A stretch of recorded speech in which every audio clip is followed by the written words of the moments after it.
You ready, Jerry? I'm ready. Just want to make sure you're ready, brother. Show me the money. Oh, you didn't know? Every day I'm hustling. Every day I'm hustling. Every day I'm hustling. Put my shoes on, you wouldn't last a mile. Summertime, wintertime, I'm on the grind. Yeah, I got the ring, I'm the champ, I'm the genie of the lamp. This is the gift I was given, so I just live by my hustle.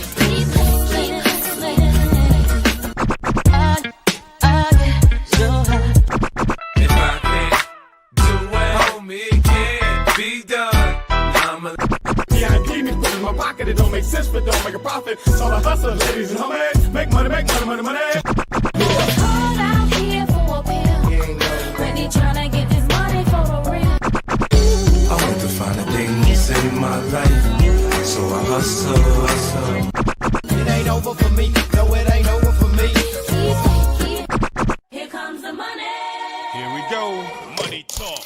Here comes the money. Show me the money! Okay, let's go smoke that joint. What up, what up? This is Alex, Fantasy Football Hustler, back at you. We got another IDP video for you IDP savants. We're talking defensive backs today. Get your notepads out because we're giving our first initial ranks. And I'm joined by Jordan from the IDP Army, ready to kill it for you guys. What up, y'all? Ready to do this, ready to dive into these defensive backs. One of the more deep positions in IDP fantasy and more fun, you know. You get a lot of big plays out of your defensive backs where you're going to get most of your pass deflections, most of your interceptions. Yeah, I love it. I'm ready to do it. Hell yeah. And hopefully you play an IDP 1, 2, 3 scoring. That's the default on Sleeper, where I'd say defensive backs are a little bit more relevant than a lot of these scoring systems that I've seen, where sometimes passes defended don't even count as much as a solo tackle. I love how an IDP 1, 2, 3 pass defended is 3 points as opposed to a solo tackle being 2, because it's a lot harder for a DB. I would say, let's say 9 or 8 out of 10 times. It's a lot harder for that DB running backwards full speed against maybe one of the best wide receivers in the league to be able to swat that ball down, get an INT, or even just stop the play in general. 100%, 100%. Crank that scoring up. Y'all know what it is. Oh, yeah. And shout out to Stranger and Marty and Ghost Monkey and Crispy, Pam, JPZ, what up? KPZ, what up? Look at Pam, Cooper DeJean, number 1. Let's go. Yeah, it's awesome because he went to a place where he's going to be able to get a lot of tackles. He could have probably gone to like a shittier team where he would have been the man, and maybe it's a little bit tougher for him in year 1. It's crazy how there's a lot of people thinking he was going to get drafted in the first round. White cornerbacks that run a 4.4, 4.5, they don't get drafted in the first round. I still think it's cheating that the Eagles ended up with Mitchell and with Cooper DeJean as their first 2 picks. Yeah, it's hard not to be happy for the Eagles right now. Even though I'm not an Eagles fan, but Eagles fans, they get me hype. I want a little of that magic for the Steelers. And it was drafting too. Like, I mean, a lot of people can hate on the Eagles. I don't cheer for them one way or the other, but most of the stuff was done through the draft. You look at their defense outside of Zach Bond, who seemed like their defensive MVP because he came out of nowhere like an RKO.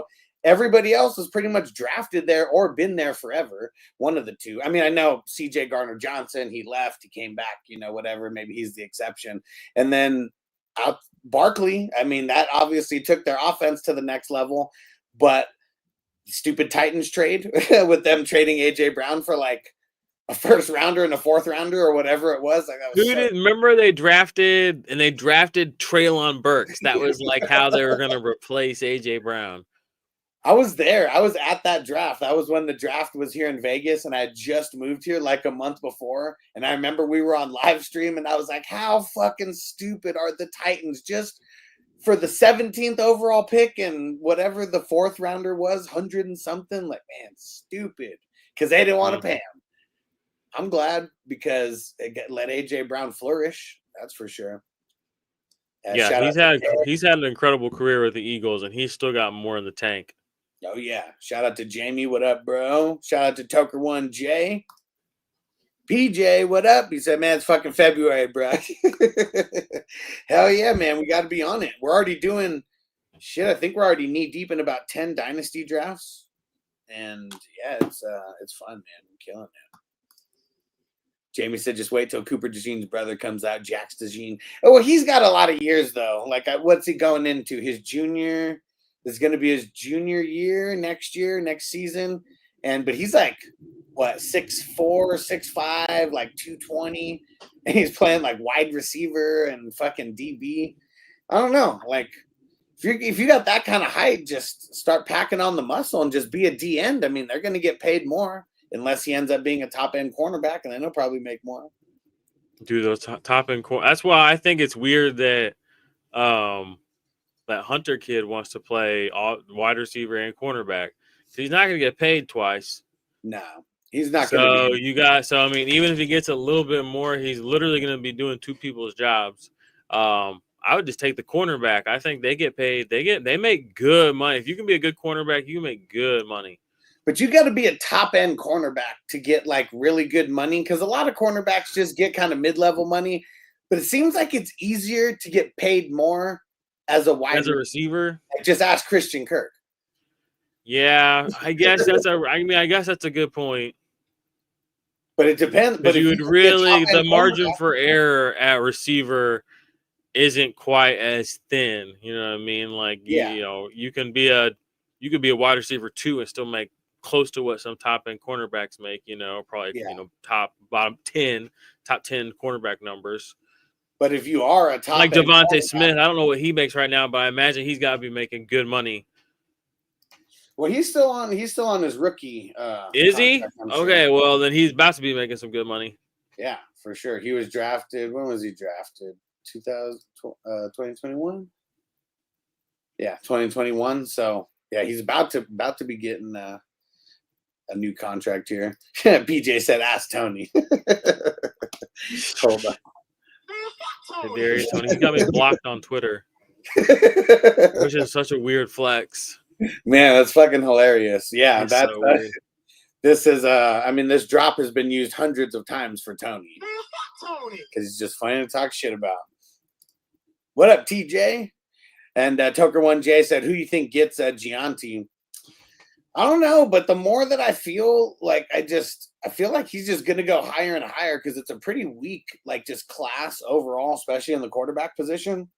I feel like he goes like I gotta shut this door real quick. 1 second. Yeah, I was thinking that he was going to be like a low end, like first round pick or like a super high, like second round pick. But because of just how whack a lot of this class is, I think he's going to be a top 15 pick. It's probably going to be someone trading up to get him, I feel. Seems like people are pretty high on running back recently. We had like 1 year where the top running back was kind of drafted late, but we had Gibbs went in the first, and then Bijan went pretty high. Throwing it all the way back to Zeke going pretty high. So if there's a team that's ready to make a splash and a guy like this is available, I mean, he's probably going to get snatched pretty early. Yeah. I don't know who, though. I haven't really given it a whole lot of thought. But doesn't he have a Super Bowl ring? I mean, he was signed with the Chiefs whenever they won, like last year. Yeah, I'm pretty sure he has a catch in the Super Bowl. So yeah, he's got his resume. It's pretty deep compared to a lot of other. A lot of receivers would kill for that. Yeah. First round drafted wide receiver, and if nothing else, he has his Super Bowl ring, and he caught one catch in the Super Bowl, and that's Let's go. Hey, what up, Johnny? What's going down? And PJ said, "Well, man, I'm in fantasy baseball mode. Can't even think on football players right now." And we'll see you a little later, bro. And I just can't do fantasy baseball because it's so much. It's a grind. It really is. Like, man, you got to be paying attention like literally every single day, and about 2 weeks from now, we're going to start our best ball drafts, and we're literally going to be drafting like for the 2025 season. So we got a lot going on. TJ said the Skull Gang is scoping them. Yeah, I mean, if they wouldn't have done as good as they did last year, I'd probably be with you a little bit. I'm curious, would they trade up? Because didn't they trade up to get JJ as well? I mean, I know it wasn't that many spots, but Jamie said Carson Wentz has 2 Super Bowl rings, Hall of Fame. Hey, man. Carson Wentz is living his best dream out here. He's living his best life. That's for sure. Like, doesn't have to take a snap in the Super Bowl and got 2 rings to throw up on the mantle. He's such a bum. He totally is. Hold on, where is that? He's a bum. He was a bum then, and he's a bum now. All right, here we go. So let's jump into these DB rankings for 2024, and then we'll give our thoughts on where we think these guys should be drafted in your startup drafts for 2025. And for everyone who's ever listened to me about Buda Baker,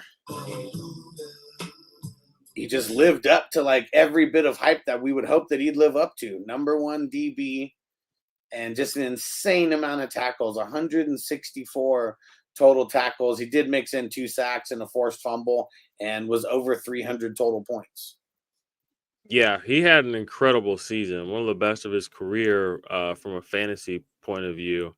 But he's been consistently top end guy for 5-6 years now, maybe 7. I mean, in IDP, so he truly is for IDP and Dynasty. He's been special if you've had him. You know, he's Mike Evans-esque, where you can count on him, and he just continues to be incredible, and he's been incredible for a long time. So shout out to him. We probably got 2, 3, 4 more seasons of this too, which is the crazy part. I mean, you can even go back to his sophomore season where he had over 100 combined tackles. And then the next year after that, in 2019, he leads the NFL in solo tackles with 104. He had 95 solo tackles this year, and he had 69 assisted tackles. 69, dudes! That's just an insane number for DB. Yeah. And he's always on the field, and he was always around the ball. I mean, yeah, it helped that the Cardinals' offense wasn't always the best, but even at 29 years old, 98% of the snaps he played, so it was rarely off. Yep. He's wild. So him being 29, I still feel like I want to rank him inside the top 5. Like, he's probably not going to be my number 1 or 2, but he's not 30 yet, and I feel like I probably can't put him past number 5. No, definitely not. There's only a couple of guys that I would take ahead of him, and I still might not even take them ahead of him if I'm just being completely honest. Even in a startup, I'm fine with him as my 1 and even reaching a little bit, because it gives you so much room to develop other players behind him, knowing what you're going to get from him the next year, 2, like I said, 3, 4, 5 potentially. Dan, so you think he has like 2 years left before the decline? I would say even more than that. I don't think he'll, I could say I could see him playing this well 33 more years, maybe 4. Especially because it's all about the tackles. It's not like they put him in coverage and line him up at the line as like, nickelback or anything. Yeah. He's just a field general. And he's one of the just best tacklers too. He's got perfect form, and he almost has to because he's a little smaller than, your conventional sort of large, strong safety type. But I mean, he's really what we hoped the Honey Badger would be in the NFL, kind of. I mean, they played together. Think about that. That's how long ago, how long he's been there. But he really is like that guy. Yeah. Let's talk about someone who we already knew was going to be that guy, Brian Branch. Just a killer second year, 23 years old. We already saw what he could do as a rookie, and he missed a couple games, and then he comes back. He throws up over 100 tackles. He had 4 INTs, and I mean, some of those were like top plays of the week where he's like completely laid out, like, body just completely horizontal, and he's a playmaker out there. He's a hard hitter, and I feel like he's just going to be a guy who's going to be on the Lions like forever. Dude, he is just as good of a pick, if not better than the first round, Aiden Hutchinson and Jamar Gibbs. I saw Dave Kluge tweeted something about them, for Detroit. And I was like, don't forget Brian Branch is a first round pick too. I mean, like, this guy is already, like you said, he's put his name up there with the best of them. Is in his second season, over 100 tackles. That's huge in and by itself. Also had 16 pass deflections to go with those 4 interceptions. A forced fumble. He had a sack. 8 tackles for a loss. I mean, he was busy, and he could do more, and that's the crazy part. Is there's a few plays where he was right there, something got a little away from him or got called back, so he could have even done more this season. So as a second-year player, like I said, if there's anybody I would think about taking ahead of Buda Baker, it's him and maybe Antoine Winfield Jr. That's about it for me, because those are the guys that I think really are going to lock in and have been locked in. And yeah, Johnny, this is dope. The sack that Branch had at the end of the game, week 17 was a league winner. Yeah, could you imagine that? Just if you were down by like 5-6 points and then you get that last second sack to just win it for you, like that's huge. Yeah, I remember there was just some matchups in the fantasy definitely came down to that play, and it was just that's the essence of fantasy football, And how that there's room for improvement. He did miss one game. He played 91% of the snaps. So even if that bumps up by 6 or 7% because he plays the full season without missing any games, it's just going to be more points to come around. He just barely missed 300. So that's crazy. Buda, he's the only DB that was over 300 points as well. That's why he's so good. Yeah.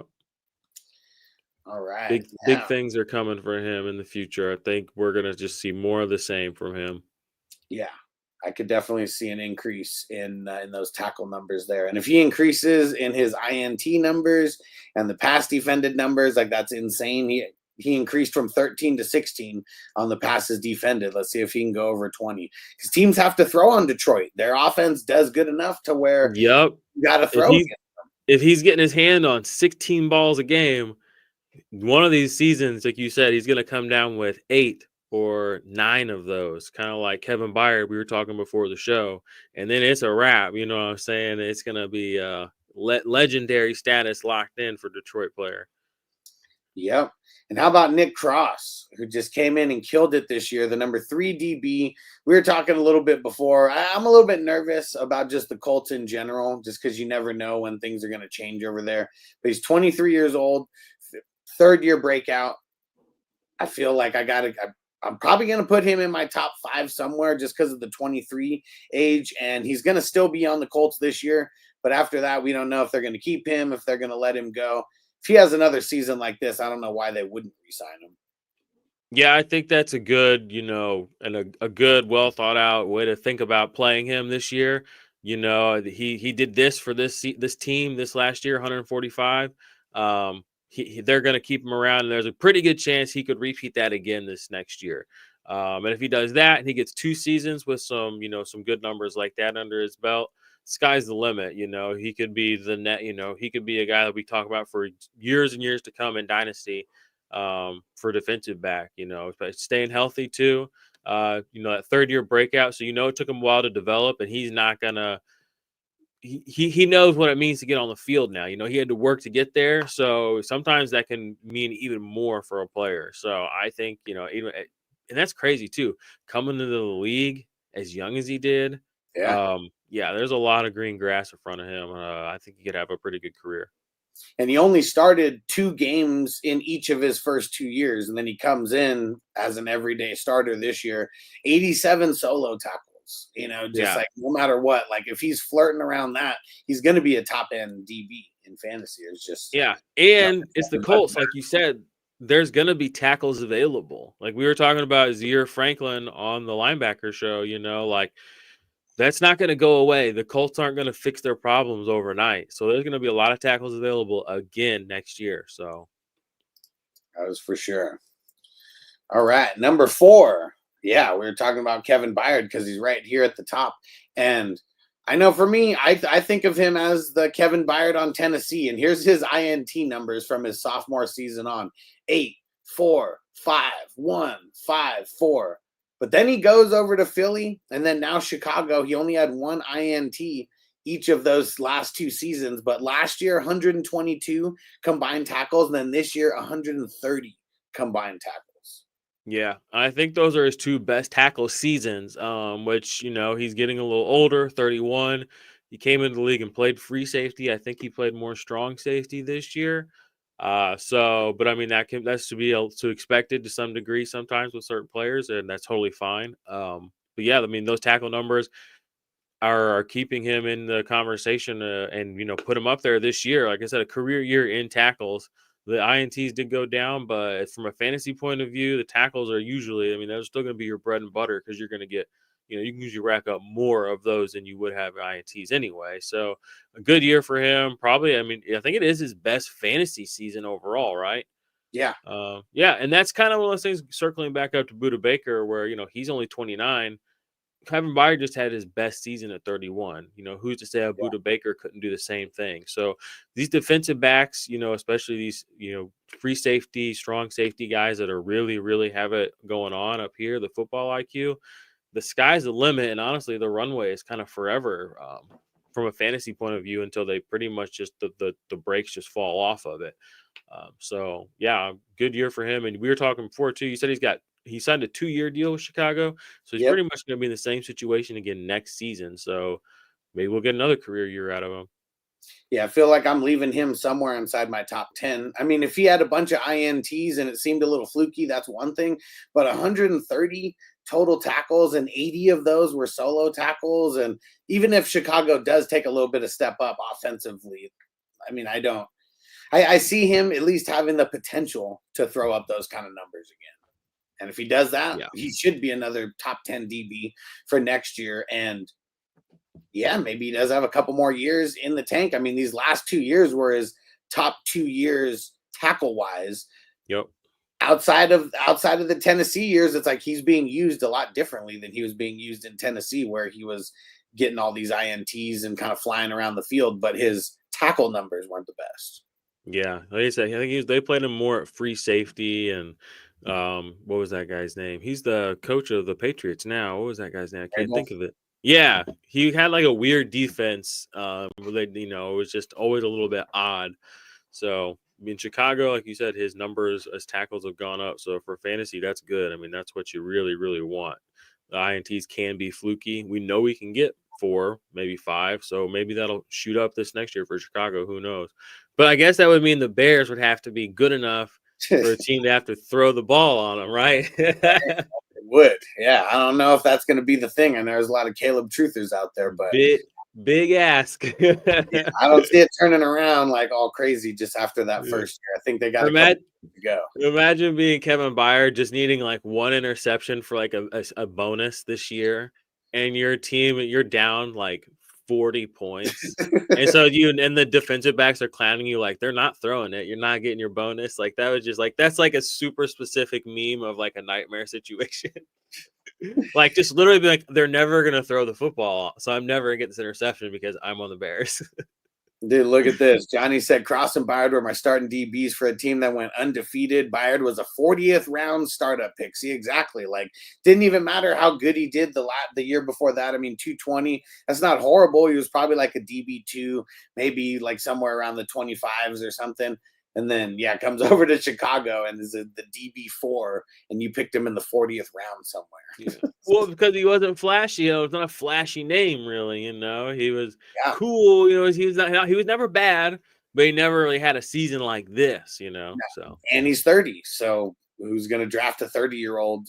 With a top end pick? That's why guys like we're not covering the DLs right now, but guys like Cam Hayward that I would steadily get in these startups in like the 40th round because he's old. Dude, yeah. Old. I got him on the waiver wire a couple of times, but people like cut him, and I will admit, even I had to cut him at one point for something, but it was only because I knew no one was going to pick him up. Right? It's wild. All right. How about the DB5, Julian Love, man, who I am in love with because he has been very, very consistent with his kind of output here. I mean, you look at the last 3 years, 243, 253, 254, just right around this range where he's probably flirting with top 10 in any of those years. Over 100 total tackles in each of those years, mixes in 2 to 4 interceptions, gets a fumble recovery and a forced fumble like here and there. And Seattle, whether they're good, bad, or ugly, their DBs just always get a lot of tackles, always. Yeah, he's proven himself, for a few seasons now, kind of like you were saying. I like him. In a startup, I think you could probably plug him in as an every week DB1 for a while. I don't know if I'd want to draft him that high, just 'cause I think there's a few guys in that area. Just depending on the team build that I wanted to do. If I was a Seahawks fan, I would definitely reach for him a little bit. But yeah, he's been rock solid for fantasy the last 2 seasons. I mean, consistency wise, look at the actual score: 243, 253, 254. He's finished within 10 points of himself each of the last 3 seasons. So that's consistency like you will rarely see in any player, and it's high end consistency too. So And 79 solos, at least in the last 3 years. He had 79 this year. I guess his tackle numbers went down a little bit, but more passes defended. I mean, that's what kept his numbers high. Had a couple more tackle for losses this year than the previous years. And yeah, I mean, Seattle, I don't see them taking a huge step down offensively or a huge step up. So I would assume. yeah, I might throw some trades out in in a league or two for him. I don't have him in. He seems like the kind of player that probably flies under the radar a little bit. Yeah, why wouldn't he? Because he's not throwing up 300. Exactly. Yeah, he's putting up 100. It's just in the tackle numbers just high enough to be like, ooh, but it's not so high that you're like, I'm not getting rid of him. Right. And it's trending down too. So that's you could say like, hey, I don't know, is he falling off? Just say that's somebody. Ah! Give me that bag. Yeah, definitely someone who always flies under the radar. And yeah, over 100 total tackles for each of the last 3 years. All right, and we were talking about Brandon Jones before the show as well.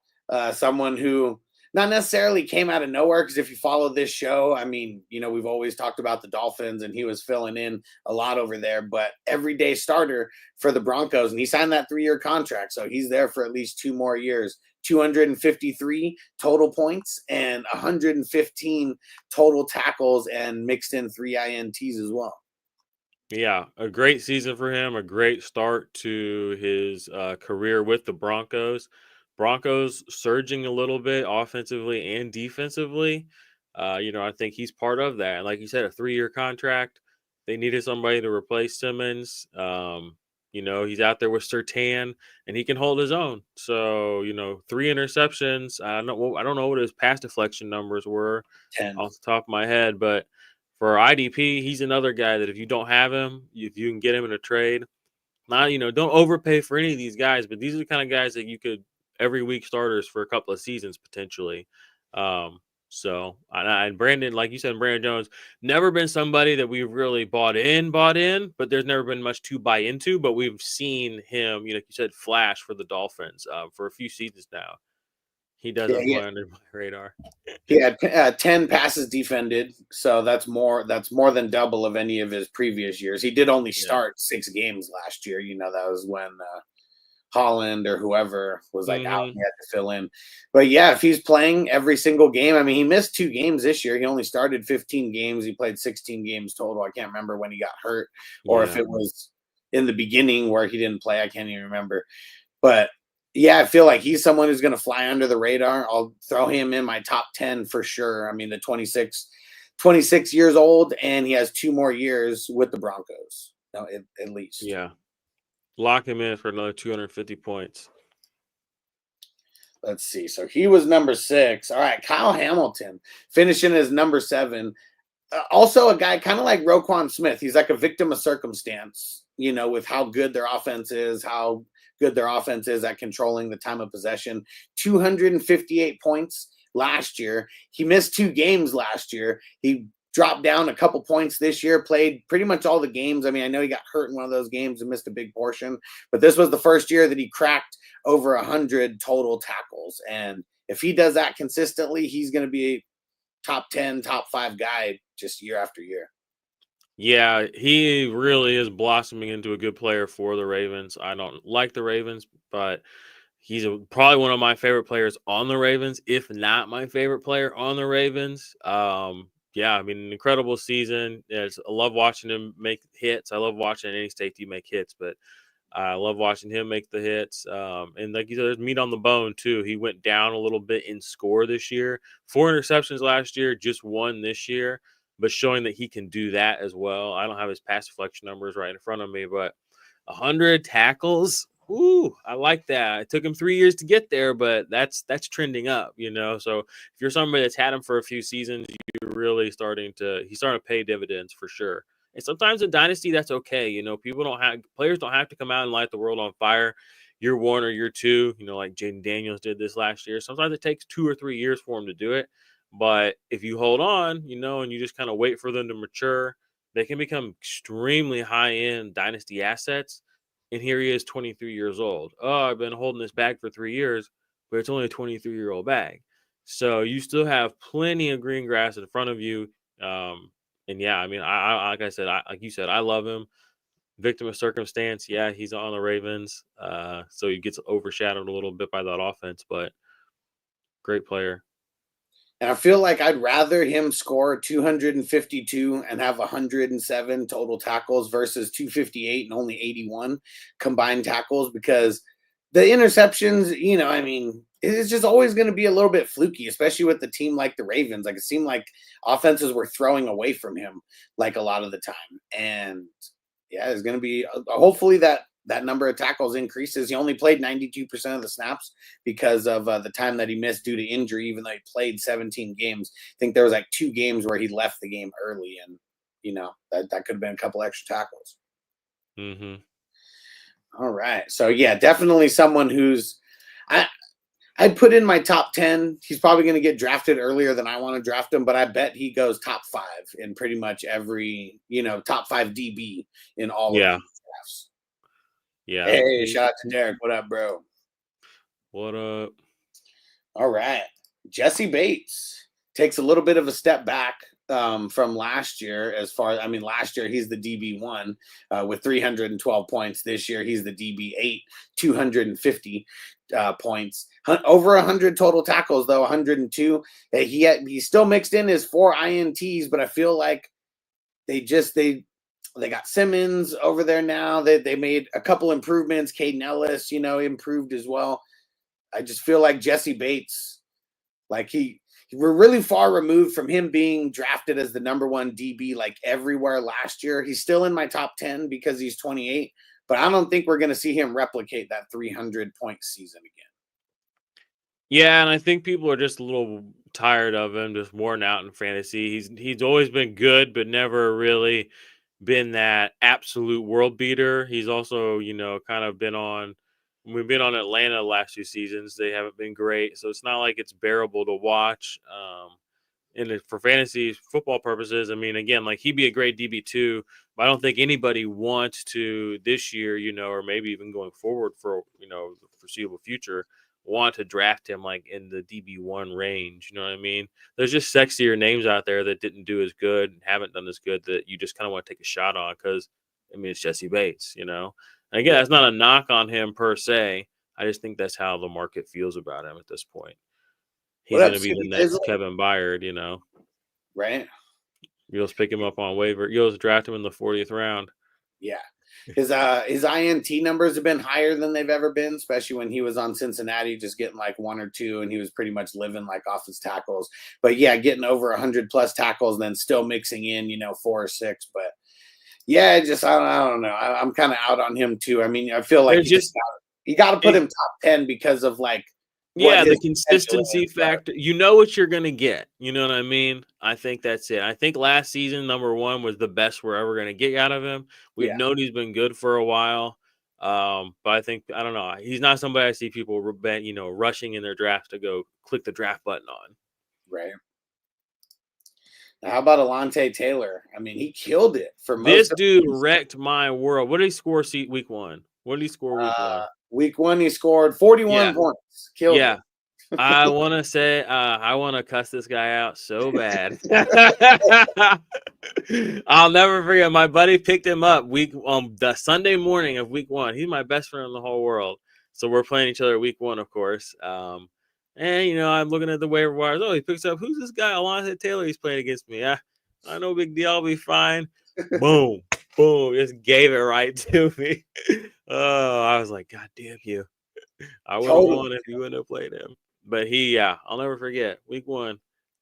He's a beast. He had a good season though, and I went and he was available on waiver wires in another one of my leagues. And when I got after he fisted me, I was like, damn, I gotta check the rest of my waivers, see if he's out there in one of my other leagues, and he was in like 2 of them.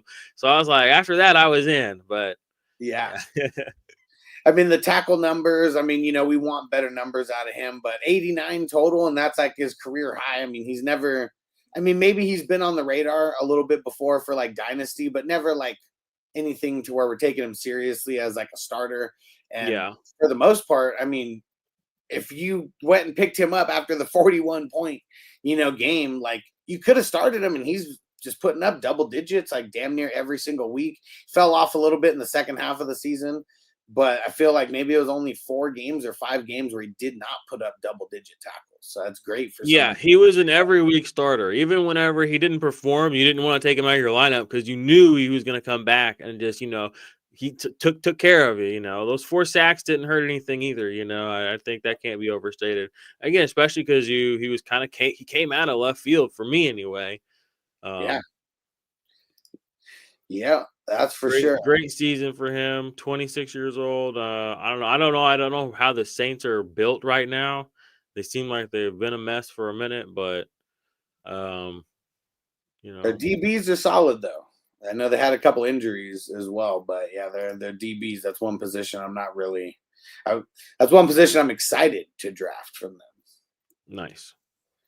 Derwin James, man, oldie but a goodie, and he's still only 28. Like, man, someone who's been around this 7 years, 28 years old, and it's a little bit of a step back compared to his last like couple seasons. But if you've had him in Dynasty for a while, you're still okay with his numbers. I feel like now you're drafting him later than you've ever really been able to draft him because no one's seeing him as a top end DB. Now he's either a low end DB1 or a high end DB2, depending on who you ask. Just fell short of 100 tackles, but man, 5.5 sacks though. If we keep seeing those kind of things out of him, I mean, he doesn't really have to touch 100 total if his sack numbers are somewhere like that. Yeah, he's had a great career for fantasy. But yeah, like you said, for whatever reason, I don't know if he's still being drafted out as high as he maybe was in the past. He got like in trouble, was it this year for something and like missed a game? Did he get fined or he got like too many roughing or like a targeting call? Or I don't remember, but he had to like miss a game. Yeah, I remember early in the season that was kind of dramatic, but I mean, he's been rock solid for a while now. I don't really have no real notes on him except he's just been consistently good. Still with the Chargers, which kind of, it's a long time to be on one team. Good for him. I guess Harbaugh likes him. I'm kind of worried. Don't want to be too off topic, but I don't know. I'm wondering what's going to happen with Joey Bosa or what has happened with Joey Bosa. Like, I wonder what the whole story is with him and his career. And I don't know because he's always seemed a little odd. So I feel like there's more there than just he got hurt and didn't play that much. He fucking sucks. Joey Bosa's hated the Chargers since like when he said that he was going to hold out and he didn't want to get drafted by the Chargers. I don't even know why they drafted him. Like he's been good here and there, but that guy, like this drop was like made for him. He's a bum. He was a bum then, and he's a bum now. It's always been a bum. And CB Dizzle said Rumble not working. It's working. Says there's a handful of people over there watching. No one's leaving any comments though. And said I need to get into a couple leagues next year. Well, if you're not on Patreon, go to patreon.com/FFHustler420 or 420crew.com. And go get over there. You could join for free. And I'm posting about dynasty leagues that are starting. I think there's like 5 that are starting right now, and there'll be best ball drafts that are going down real soon. And if you only want redraft, all those are going to be happening in August, and I'll have a bunch of cool leagues for you to join.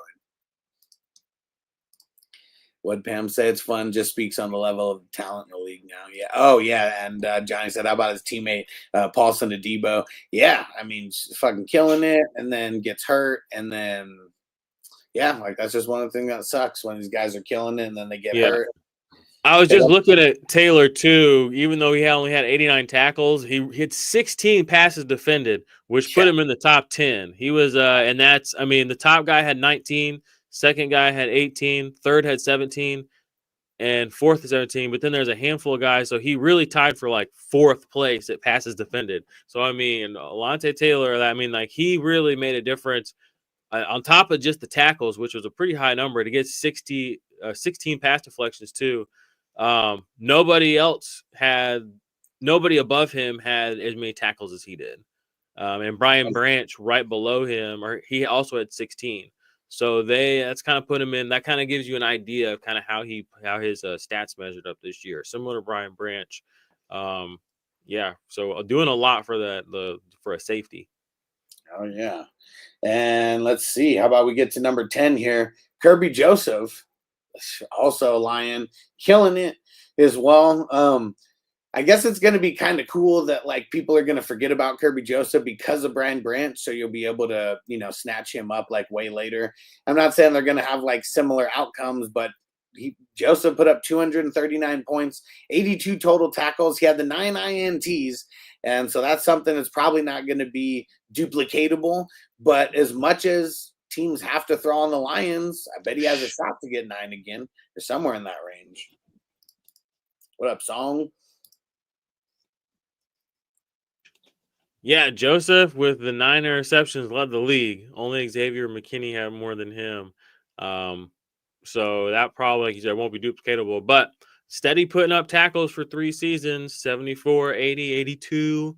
Not a big stretch to say he could put up 20 to 30 more and keep cooking, through the air. 9 pass deflections, or 12 pass deflections, 9 interceptions. So he can do more than just tackle. So yeah, I mean, but those numbers could go up. So I like it a lot. And like you said, he's probably gonna be somebody you can get late in drafts because people are gonna forget about Kirby Joseph. Yeah. And they just mentioned McKinney, another guy who I feel will still be able to get like late in drafts because he didn't finish as a DB1, but man, those 8 INTs, 85 total tackles, and man, I mean, he had that stretch where I think it was like 4 games or whatever, where he had like an INT, like 4 games in a row. Yeah. And it doesn't matter if Green Bay does get better, because even if they do, I mean, the reason why he got a lot of those points was because of those INTs and teams having to throw on him. Let's see if his tackle numbers can increase, because I'd like to see it get back to at least his Giants last season where he was over 100 total. Yeah, and we know he can do it because he played strong safety. But it is good. It is cool to see that he can get his hand on the ball that many times too. I think at 26 years old, I think his best seasons for fantasy are still ahead of him for sure. 237 this year, 262 last year. I think he's got 1 or 2 seasons, 260 plus, in the bag somewhere. Yeah. I feel like he's going to be super good value for a dynasty. Yeah. And man, this is someone I wasn't. So Byron Murphy, so what's he finished? Number 12. I wasn't surprised by this because even when he was on Arizona, he was that good. He missed a couple games though, like last year in 2023. And I feel like that's why his value probably dipped a little bit. But I feel like just the way that the Vikings are built and how they kind of been putting him on an island a little bit. He gets 6 INTs. He had 81 total tackles. I feel like this is something that's very, very duplicatable for him. And I feel like I'd feel good if he was my DB2. And you probably don't even have to draft him as like a high-end DB2 either. Yeah. I mean, spot on right there. I'm there with you 100%. What do you have? 60, 62 solo tackles. That's a really good number, even though he only had 81 total. To get 60 of them be solo, that's easy money. So at 27, kind of just coming into his own, another guy that you'll probably be able to get dirt cheap. Oh yeah. All right, let's see. On 13th, Mo Rig. So this is someone who I was talking about at the beginning of the year, and I know, and what is it? I think this is his contract year. So we don't know if he's going to be with the Raiders, if he's going to be moving on somewhere. I hope he stays with the Raiders because I don't know if their offense is going to take a step up. And that's why I liked him going into this year, to be someone who gets a lot of tackles and goes over 100 total tackles. Yeah. And he's been trending up the last couple of seasons. I remember in middle of last season was kind of whenever I started really trusting him in the lineup, and you can see there he put over 200 points up. I think I was playing him as like DB3 or a flex guy. It was like, okay, let's see what we got here. This year comes back out and really just continues to build on that. Again, nothing overly flashy. DB13 isn't necessarily something you'd write home about, but in fantasy, I mean, that's an every week starter, set and forget player. And that's really what you want. The less players you have to stress about, that's the more time you can really like lock in on, watching football. Yeah. And I feel like if you play in a league where you only start one DL, one DB, one linebacker, then these guys don't have like any value at all. Yeah.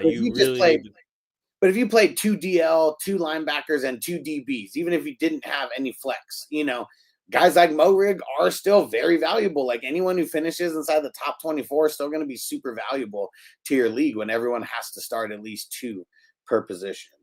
Yep. And then bye weeks come, you don't want to start nobodies. You don't want to start totally, you don't want to lose by 2 or 3 points because you started a guy that scored 2 or 3 points. Yeah. Or nothing. I get in that trap with some players in a couple of leagues every now and then where I'm like, oh, I'll skate by at this position, or I'll lose a player. I'm like, oh, he'll be back from injury soon, and my backups that I have on my bench will be okay. And the next thing you know, you literally have one starting running back, and you have to go to the waiver wire and pick up, the Ray Davises or whoever these guys are that play 20 snaps, and just hope that they get more than 10 yards, like that's, and you can do that with defensive back too, with some of these guys, or any position. So you really want to go with the guys you can trust, in fantasy football. A lot of us got money on the line, bragging rights, and you remember those hurts. I got a little emotional talking about Alontae Taylor, it wasn't a good time, but I'll remember it. So, like and shout out to Crispy leaving a super chat on Rumble. You the man, Crispy. Woo! Appreciate it. Great cash, homie. All right, and get to where we at? DB 14 with Jeremy Chin. I'm super excited that he went to Washington with Luvu and with Wagner and just ended up coming back to being relevant because he was so good in his first 2 years and then just completely fallen off, whether it's to injury or whatever. But over 100 total tackles. I talked about him like damn near every week on the waiver wire video because he still wasn't above like 10% rostered on Yahoo. And yeah, just that 107 total tackles. It's flirting with his best seasons. Yeah, and he can be a disruptive player too. Interception, 2 fumble recoveries, 2 sacks, 107 tackles with his first season with the Commanders. So that's very good things are ahead for him.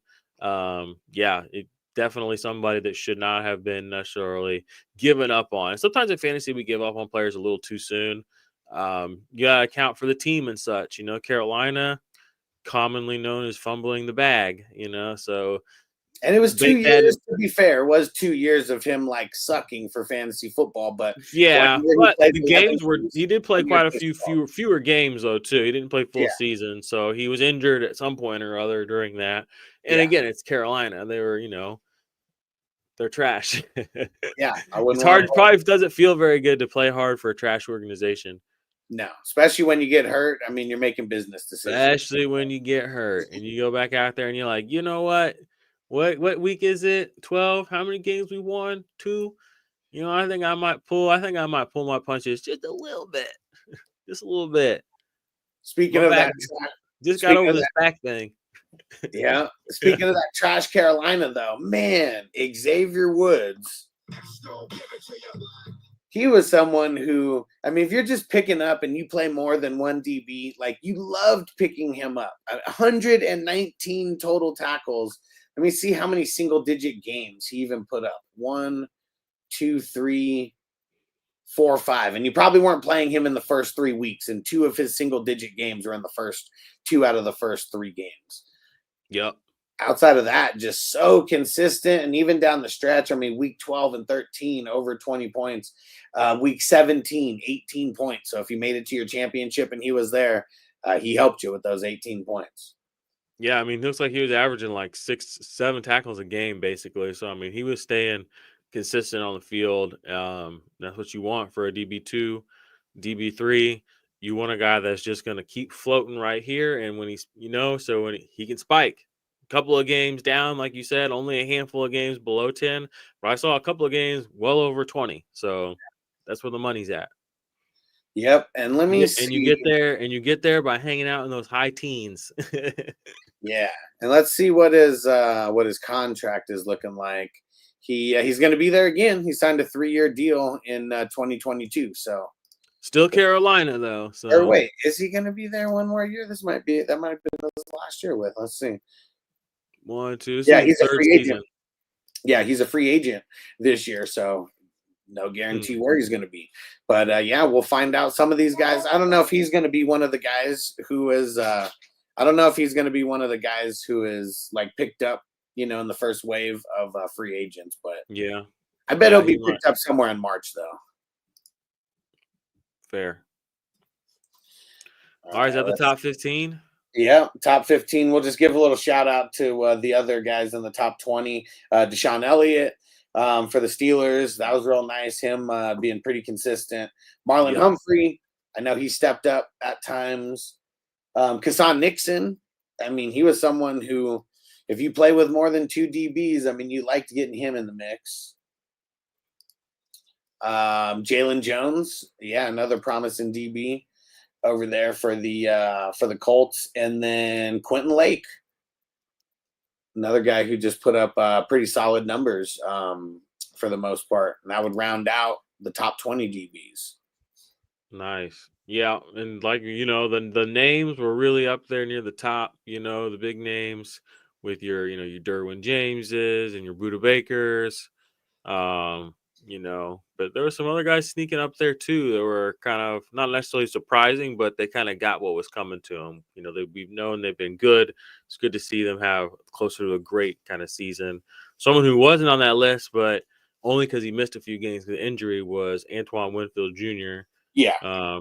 Gotta give him a shout out because he's gonna be in my top 10, top 5, defensive backs. So when I do get my rankings done, he'll be up there. I hope he falls because if there's some people who literally just look at last year's numbers and base everything off of that, hopefully that helps him fall a couple rounds in the startups. Yeah, and that's why you can't just look at last year's complete rankings, or you gotta look at contextually, like, okay, who am I missing that maybe played 8 games but was hot? Like, think about Aiden Hutchinson. He's not going to show up on the top list of anything this last year. But for the 5 weeks that he played football this last year, he was untouchable. Yeah. I mean, so don't forget, And on Patreon, I'm going to be having not rankings, but not my rankings necessarily. I will have the rankings, but like points per game. Rankings. So that's something people forget about. I mean, defense, just like offense, we have a shitload of injuries, and we want to make sure we're on top of our game when it comes to this. And Aiden Hutchinson, everyone's going to remember him. But, guys like Paulson Adebo, we can go look at where he lined up points per game wise compared to all the other DBs. I bet he's somewhere close to the top 10, when it comes to points per game. Yep. Same with that. That's why I brought up Winfield too. So check out those points per game, points per snap. And again, guys fall through the cracks. IDP is always a place where guys fall through the cracks. You can get superstars if you know what you're looking at. If you're okay with a diamond in the rough, you can spot it. They shine up real quick, a la Kevin Byard. Yeah. Any guys who you're thinking about who I would say guys who you think might have a breakout year, someone who's maybe been flying below the radar, but we think they take a step up this year. You got any guys like that just in your back pocket? I mean, no, it would just be some of these guys we talked about today that I think are gonna maybe continue and go a little higher. I don't have anyone that is like a deep sleeper, but I think like guys like Brandon Jones, kind of solidifying themselves into that conversation, maybe ending up in that part of the conversation that someone like Jesse Bates is no longer, we're kind of worn out of. That's kind of more, so guys like that. Some of these guys we talked, Jeremy Chin coming back into the fold, that could be, it could be right back where we left off, and it's 4, 5, 6 more years of us talking about him now. Julian Love, consistency, 240 something, 253, 254. I mean, he's going to be in the conversation for a while, and it's not going to be necessarily a surprise, but it's going to be, you know, paying their dues, you know, being like, these guys, you can count on these guys. You can count on these players now. It's not something where it's like, you know, it's good now and it's good next year. We'll see. But we're really, you know, you can build around them and you can kind of say, my DBs are good. You know, I can go address X, Y, and Z now. Yeah. And what Buck say? He said Malik Mustafa, sleeper with Hufanga, probably. Let's go. Yeah, let's see. I mean, man, I feel like I've been getting let down by the San Francisco DBs, and maybe it's a little bit because of injury. Maybe, you know, Jair Brown hasn't been what we wanted him to be so far. But, yeah, the teams are going to have to throw on them. So as long as they can make a couple plays out there, they're always going to be decent. Yep. What Johnny say? Tyke Smith on Tampa is my favorite Dynasty DB sleeper. Yeah, I mean, just someone who – shit, I mean, there were so many games where he was either having 20 points or just flirting with 20 points. And yeah, I feel like because of Carlton Davis leaving, like that made it to where instead of him being the guy getting 20 and Antoine Winfield getting 20, it seems like it's been spread out a little bit now. What song says Jair Brown usually plays in the backfield more? Yeah. Derek said Nick Cross is my boy. Yeah, we were talking about him. I don't even think you were on the show yet. He was DB3. Yeah. And this is going to be the last year of his contract. And we'll see what he can do again. I hope he repeats. Yep. Another guy, like you said, that we could potentially be talking about for a while. It's crazy, too. I mean, you're a little older than me, so you've seen at least probably one wave of players fully through the NFL. But I mean, 2015 was the year that I really started paying attention to the NFL. And it was funny, I was looking at Kevin Byard's career. He got drafted in 2016. And I was like, I've watched his whole career. That's kind of crazy. Yeah. I mean, I started playing in 2006, and I just started off with like IDP. But yeah, seeing guys like, I mean, Ray Lewis's damn near whole career. London Fletcher, Patrick Willis. Look at some guys still doing it too, like Levante David. He's been around since way back in the day. Dude, and like doesn't seem like he's gonna quit. Has one of his best seasons, and even though he's 35, and Bobby Wagner, you know, not one of his best seasons, but good enough to where it's like, damn, he just moved over to another team and maybe took a half of a step back, but like you drafted him way later, so it didn't even matter. That's still 2 or 3 steps ahead of most linebackers, so. Right? And Frankie Louvu, like, man, I mean, it's crazy what Washington did this year. Like, props to them. And just, I mean, Frankie Louvu, Bobby Wagner, and Jeremy Chin, and you get rid of fucking Chase Young, who is like probably like a cancer to your entire defense, even though you're doing decent. And they got rid of Montez Sweat too. They sent him to Chicago, and they drafted Jaden Daniels, and the rest is history. They got good value for Montez. I mean, they got a 3rd rounder for him. I mean, Chase Young, I mean, you know, drafting 102 and then getting a 3rd rounder. I mean, that's a big loss, but rather cut your losses. Yeah, Derek said he was the Washington mascot. That's about it. Chase Young might be the biggest draft bust, one of the biggest busts of the last of forever. I mean, the way people talked about it coming he was. Yeah, he's J.J. Watt times Mario Williams times someone else. Like he's even better than insert literally the best defensive end of all time. Yeah, and like I don't know, that's why you can only put so much fucking hype into the quality of the player versus like the scheme of like what's going on, because you can look at who was drafted above Aiden Hutchinson. I can't Trayvon Walker. There you go, Trayvon Walker. I mean, who had a decent, you know, season or whatever, but you just look at that, like the Jaguars versus like the Lions.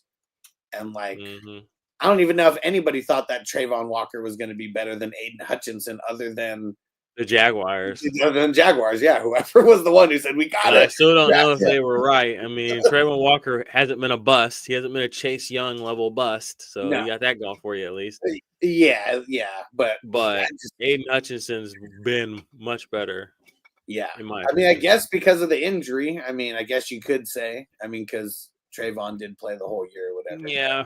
He's still a bum to me.